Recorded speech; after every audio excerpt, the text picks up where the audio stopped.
Good. Well, please take your Bibles and turn over to Psalm 4. Psalm 4. Does anybody need a sheet that doesn't have a sheet? Anyone need a sheet that doesn't have one? Okay, Psalm 4. This is going to be another part to a series about troubling times. If you go online and you look at our YouTube channel under playlists, and you just ask for it to see all of them, you'll find a whole collection of different sermons on troubling times. And this one certainly does fall under that, because if you look down at the text at Psalm 4, you're going to find that the issue is one of this man's trouble. And it says in verse 1, "Hear me when I call, O God of my righteousness. Thou hast enlarged me when I was in distress." He's going to talk about distress. In this way, it really brings it out differently. It could actually even be a request to deliver him from his distress. But distress is the issue at hand. That is why he is praying this prayer. Now, as we're in Psalm 4 tonight, I'm going to read down through the psalm. It's not very long, it's 8 verses. As I do, just ask yourself the question, what is unusual about this psalm? Because there's something here that's unusual. There are certain aspects to this psalm that are common to many other psalms, but there is part of this psalm that is very striking. Let's see if you can find it. So Psalm 4, starting in verse 1 again. "Hear me when I call, O God of my righteousness. Thou hast enlarged me when I was in distress. Have mercy upon me and hear my prayer. O ye sons of men, how long will ye turn my glory into shame? How long will ye love vanity and seek after leasing?" That is, leasing, not a word that we use, or not in the way that we use it today. It's talking about falsehood, lies, deception. So how long will you continue on in deceiving? Selah, think on this. "But know that the Lord hath set apart him that is godly for himself. The Lord will hear when I call unto him. Stand in awe and sin not. Commune with your own heart upon your bed and be still. Selah. Offer the sacrifices of righteousness and put your trust in the Lord. There be many that say, Who will show us any good? Lord, lift thou up the light of thy countenance upon us. Thou hast put gladness in my heart more than in the time that their corn and their wine increased. I will both lay me down in peace and sleep, for thou, Lord, only makest me dwell in safety." Now, before we go into this psalm and look at this, I'd like to just kind of, in detail, I'd like just to divide it up for a minute. I'm going to give you the first division. I want to see if you can find the next division. There's only 3 parts to the psalm. The first division is pretty easy. It's verse 1. Okay, that's the first division in the psalm. Can anybody see if they can find the second division? It's going to start in verse 2, and how long is it going to go through? Anybody? You might even already have it marked in your Bible, and that's fine if you do. We'll allow you. Since you paid the extra money for a good study Bible, we'll let you do it. Anybody got, what do you think? What's the next division? I hope they agree with what my division is. Sometimes people disagree on divisions, but anyone? If you look at it, look at verse 2. You see how in verse 1 he says, "Hear when I call, O God." Who is he talking to there? He's talking to God. But who does he start to talk to in verse 2? The sons of men, right. Now, you're going to see him talk to them, "O ye sons of men," and he asks them 2 questions. But look at verse 3. Is he still talking to them? "But know that the Lord is set apart." Is he still talking to them, or is he talking back to the Lord? He's talking to them. And then he's going to say, "Stand in awe and sin not." Is he talking to them still, or is he talking to the Lord? He's talking to them. He's talking to these sons of men. Then verse 5, "Offer the sacrifices of righteousness and put your trust in the Lord." Is he talking to the Lord there? He's telling the Lord to put trust in himself? No, he's still talking to those men, isn't he? Now look down at verse 6. "There be many that say, Who will show us any good? Lord, lift thou up the light of thy..." Now, who's he talking to there?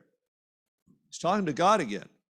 So our next section, our second section, if you had this right, you can give yourself a little check mark or a little star on your paper, is verses 2 through 5. Okay, so verse 1 is a section, verse 2 through 5 is a section, and verses 6 through 8 is the second or the third section. Right? And we're going to deal with it in that way. Now, as you look at this, the whole matter of this psalm is going to surround the matter of, and the whole reason why it's here is because this man had distress. He had troubled times. As we look at it, we're going to see that what we have in the text is an expression of his faith. We've made this connection many times that prayer is, true prayer, right prayer, is an outgrowth of faith. And so really what you have here is something to do with a man's faith. I want to give you what one commentary, just at the front end of this, what one commentary says about this psalm. The psalm helps the reader to meditate on God's fatherly care and to leave the troubles and causes of anxiety in his hand.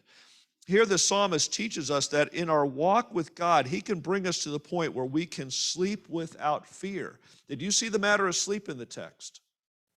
See that at the very end in verse 8, I will both lay me down in peace and sleep, for thou, Lord, only makest me dwell in safety. Isn't that the one? That's the one that we had our children memorize, isn't it? Or we quoted it to our children many, many times. And if you look back up at verse 4, it seems that verse 4 is also talking about the matter of going to sleep. But this is for the sons of men, because it says there in that text, standing on, sin not, commune with your own heart upon your bed. And for this reason, some have called this an evening psalm, a prayer that you would pray in the evening.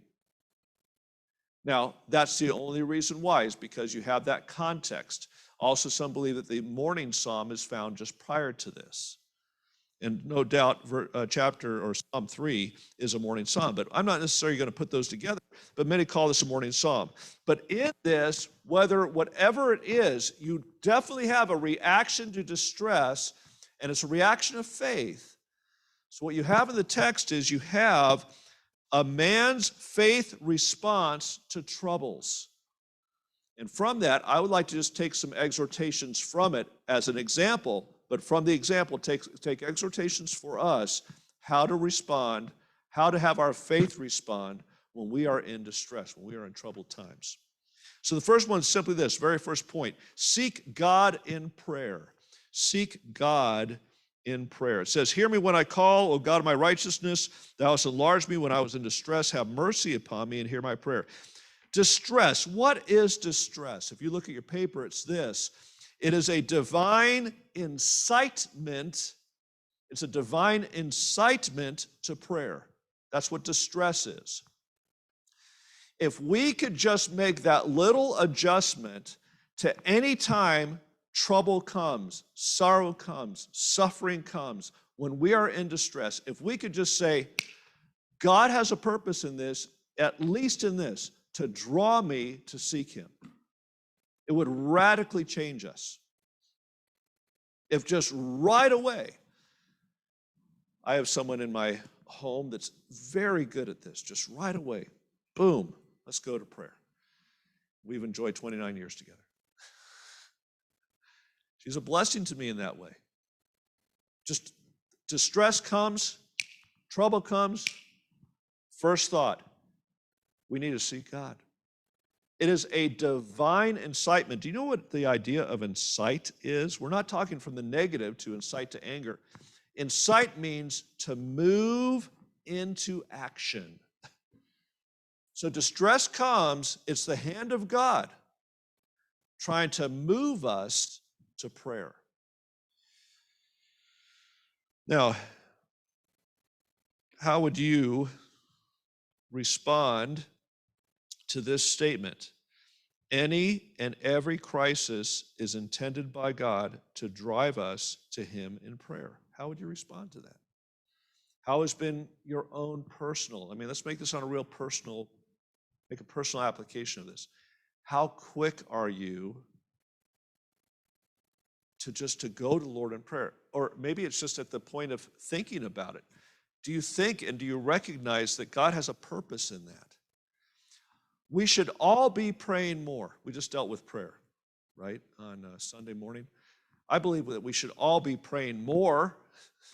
I don't find anybody that says, I've just been giving too much time to prayer these days. I need to find something else to do. I don't find anybody saying that. But I do find, myself included, believers that really they really want to be more given to prayer. Well, one of the ways God does that is through distress. And so let's look at this. Let's look at this idea of distress. What is the trouble here? It is a time of distress, like experienced before. In other words, if you look at the text, it says this, thou hast enlarged me when I was in distress. And I mentioned that could be translated, and some translations would have it this way, deliver me from distress. Depends how you look at that verb. And either way, whether he's looking at the past, and that we're going to take the translation here, looking at the past or the present, it is reflecting his present circumstance. The idea of distress is the idea of being cornered. It's being brought into a narrow place. Have any of you ever cornered a wild animal before? You ever done that before? Does it get any better? You know how squirrels are? They look so cute out there. Don't ever corner a squirrel. You are not going to win. You're just not going to. Those things are incredible. They're much faster, and believe me, they don't ever corner a squirrel. We didn't really corner the squirrel, but it felt cornered. We opened up a door to a church that we had just rented, and we were going to start using, or a building we were going to start using for a church plant. This was back when I was in college. The building had not been used for a number of months or whatever. We opened the door, and there was a squirrel in there. Wow! We were all at the only exit. That thing went ballistic. And never corner a squirrel. Distress is a tight place or a corner. You ever feel like that squirrel? And the trouble, the sorrow, the suffering, the crisis is just, it is pushing you into a corner. Now, there's two things that might happen there at least. One is we could give ourselves to that savage, squirrel-like response and just try to claw our way out of it.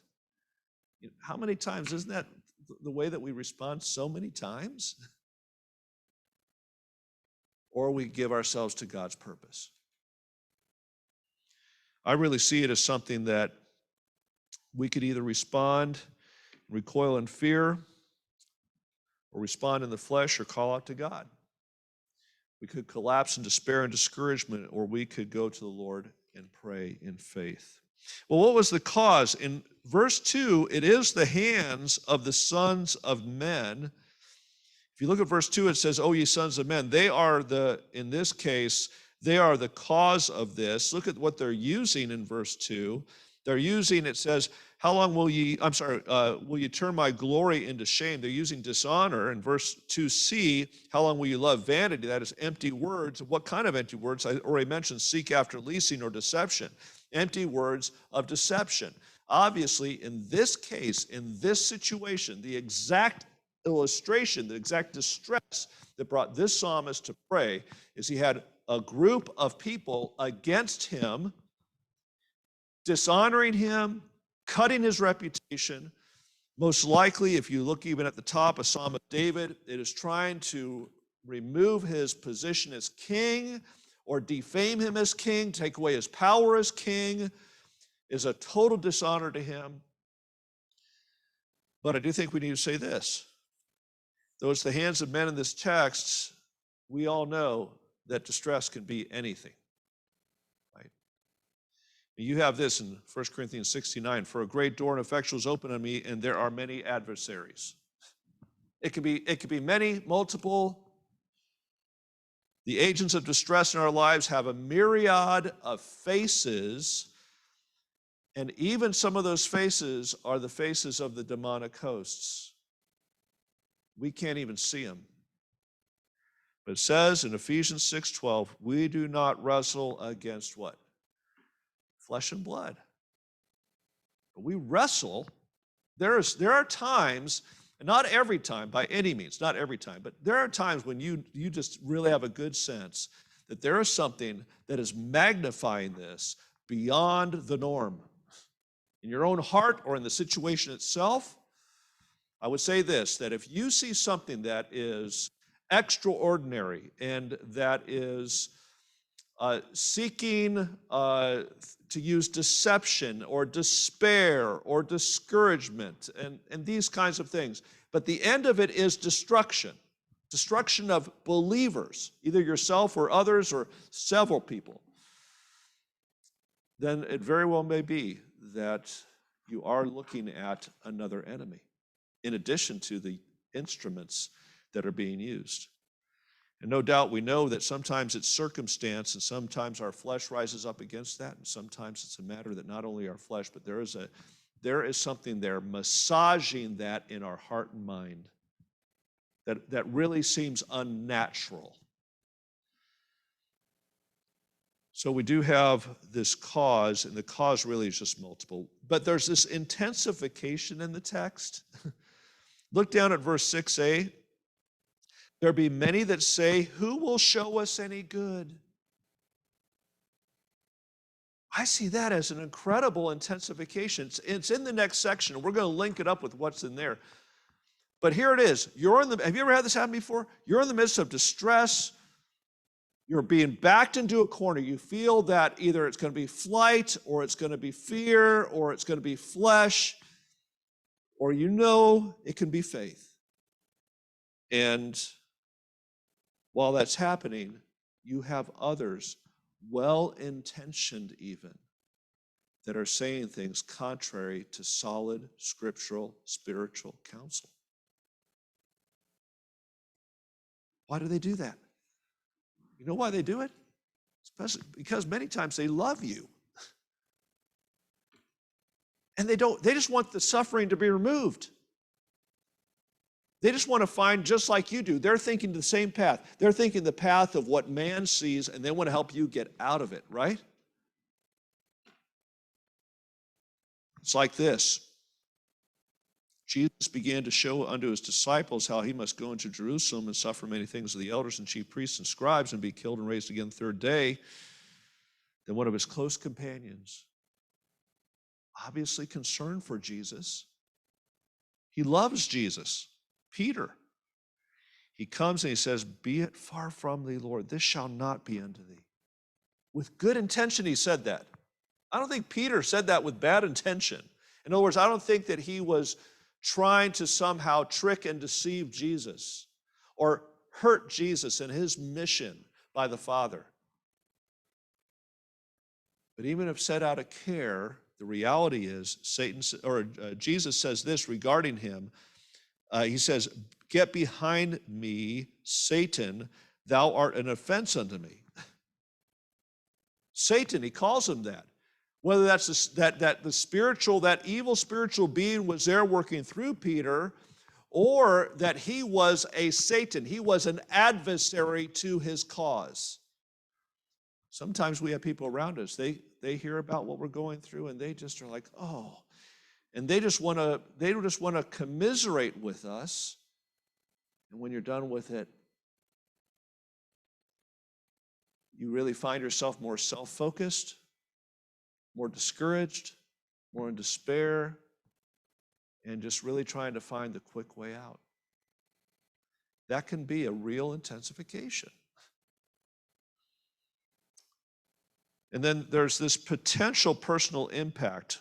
And this is just, I'm going to extract this from the text because you have positive examples. Let me give you the negative. If he responded, if he was pressed in this corner and he responded in a negative way, how might that have looked like? Well, instead of faith, there might have been fear. That's anxiety, a troubled heart, a troubled mind. There might have been actually in 6a, despair and discouragement like the rest of the people. There might have been in verse 7, discontent. as he looked upon those who had such ease, even though they don't trust God. There might have been, verse 8, sleepless nights. There might have been insecurity. There might have been a multitude of other potential reactions. But instead, we have this, we have prayer.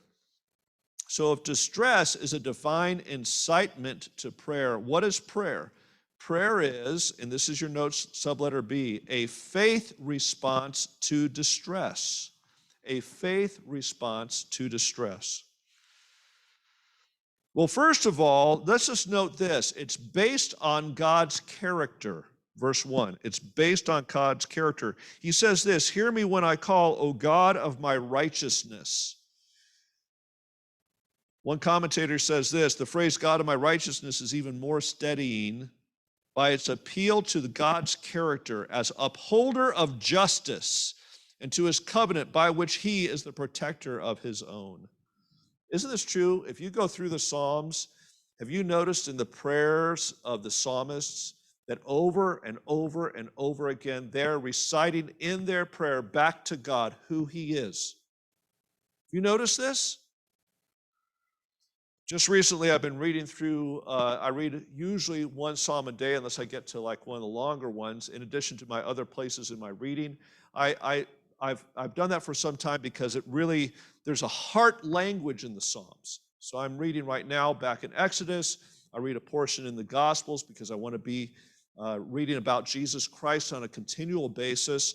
And I'm reading in the Psalms just for that heart touch moment where it communes heart to heart with me in such a deep way. And by reading through the Psalms, I've been reading through the Psalms up in the 80s.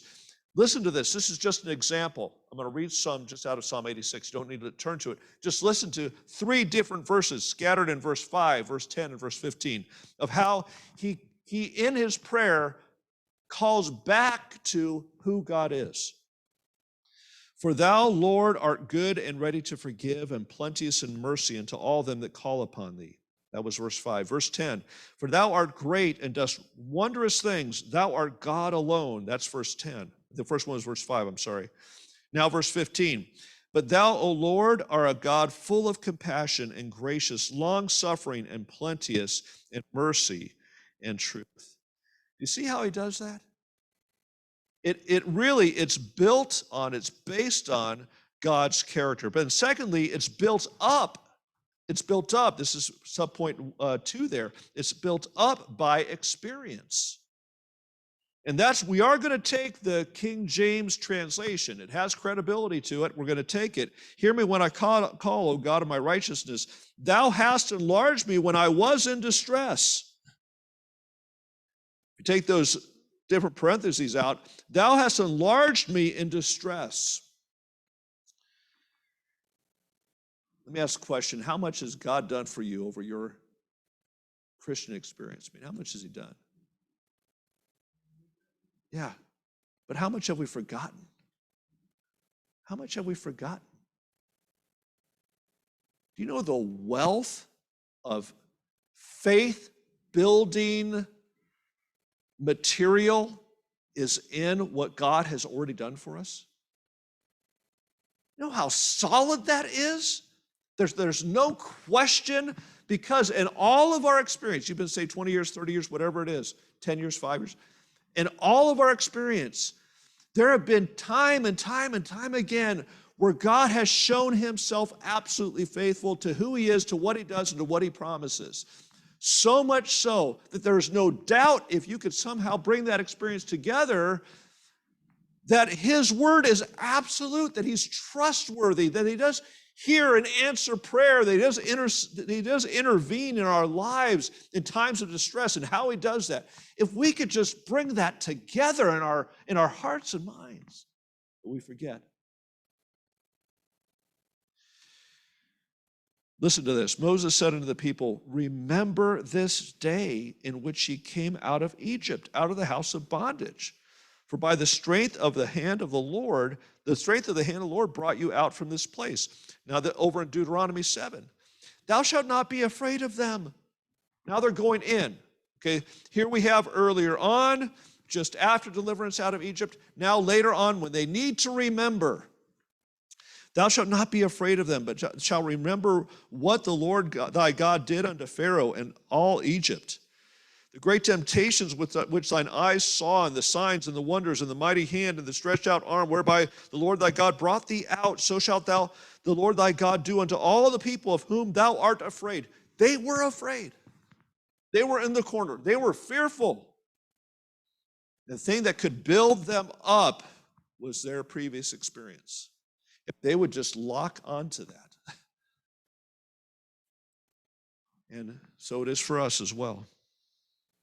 And then lastly here under this subpoint about prayer is look for grace. Base your prayer on God's character, allow it to be built up by experience, and look for grace. The end of that verse, have mercy upon me and hear my prayer. The word mercy there is the idea of grace or graciousness. Everything and anything that God does in answer to our prayers is a work of his what? It's all grace. Doesn't matter how small or how big, it's all grace. No one deserves it. No one merits it. It's all grace. This is David. He knows the essential, what God's going to do in respect to his distress, whether it's to sustain him or deliver him. Whatever it is, it's all going to be a work of his grace. So, seek God in prayer. Now, here's the question. If you look down at it, what is so amazing about this psalm? Did you find something really outstanding in this psalm when we read it? Verse 1 is just incredible. But the thing that is really kind of unique, not unique because there's other psalms that do this, but the thing in this psalm that really is a little bit unusual is in verse 1. It's verses 2 to 5. Let's tie it in. The second point is this. First is seek God in prayer. That's one outworking of our faith when we're in distress. Here's the second point. In faith, directly answer the distress. Talk to it in faith. Isn't this amazing? If you look at this, what he says to his enemies, he's one, they're multiple. What does he say to them? He tells them to know something. He tells them basically to repent in verse 4, and in verse 5, he tells them to believe. The whole foundation of that is back up in the first part of that. If you look at verse 3, he says this, but know that the Lord hath set apart him that is godly for himself. The Lord will hear when I call unto him. He is talking to those that are using deception to try to bring him down. He's not talking to his own soul. This is an outflow of what this man has a solid conviction about. He is standing on the firm ground. He is standing on the rock. And that rock is this, that he is his Lord's. He is Jehovah's own. He's a child of the king, and he has the king's ear. He's on the rock, and he's talking to those, multiple though they may be. And he's counseling them what they need to do. This is absolutely stunning in this text. The display of faith in praying for God's gracious intervention is one thing, but to stand on this one rock, to say, the Lord has set me apart unto him, and he hears when I call, and here's what you need to do. It is that he is taking to himself that invisible reality. You can put everything you want on one side of the scale, every bit of sorrow and distress and suffering and trouble and the multitudes of people that might be involved in all of that. And on this side, you have this one point. I am my Lord's, and he is mine. He hears when I call unto him. And it shatters the scale. There's nothing that you can put against that. Nothing. And from that position of faith in that one fundamental, he calls unto all those that are involved in causing his soul distress. He's the animal back in the corner, and it's all turned around now. It's all turned around on them. And he's not the one that really is in the problem right now. They are. All of them are. It's just amazing.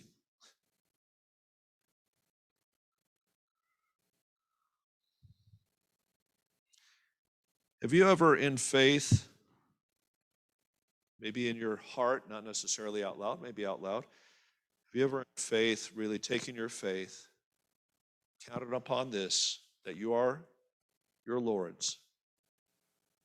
He chose you. That he is attentive to your needs and to your cry. He does hear and answer prayer. But that you are his child. That you have access to his throne in Jesus Christ.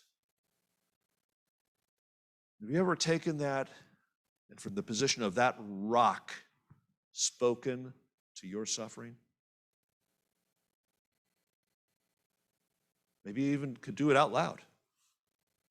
Write it down. Definitely, you can think it.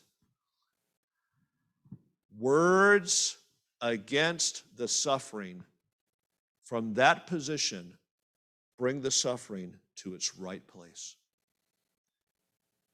It brings it right to its right place. So directly answer the distress. Then lastly, find satisfaction in Jehovah alone, verses 6 to 8. There will be many that say, who will show us any good? So there's this despair that's brought up. So very first point under this, under find satisfaction in Jehovah alone, is this: overcome despair by prayer. So he's going back to prayer. Lord, lift thou up the light of thy countenance upon us. This is what he's wanting. He just wants the face of his God to shine upon him. That's what he wants. It's all found in Jehovah. It's all found in God. He wants his face to shine upon them. So again, he's going to close this, overcoming the despair of the many by a simple prayer. But then look at verse 7. He's going to find surpassing joy in God. He's going to find surpassing joy in God. Thou hast put gladness in my heart more than in the time that their corn and their wine increases. You can put anything you want there. Everything at the end of that statement about the corn and wine increasing speaks of everything and anything that this life and this world has to offer. It's all temporary. It's all just like the corn. It's like the wine. It's great for the moment, but it's going to pass away. So find surpassing joy in God. And then lastly, experience peace in the distress. We don't have yet that the distress is gone, but it doesn't matter. In verse 8, I will both lay me down in peace and sleep, for thou, Lord, only makest me dwell in safety. Experience peace in the distress. May the Lord just use this to just encourage us. And really, as we close our time here, just to reflect back on this again at other times, that the Lord may really allow us really to come down to this point. It brings down to this final point in verse 8 of finding peace in troubling times. Let's pray. Father, we do thank you.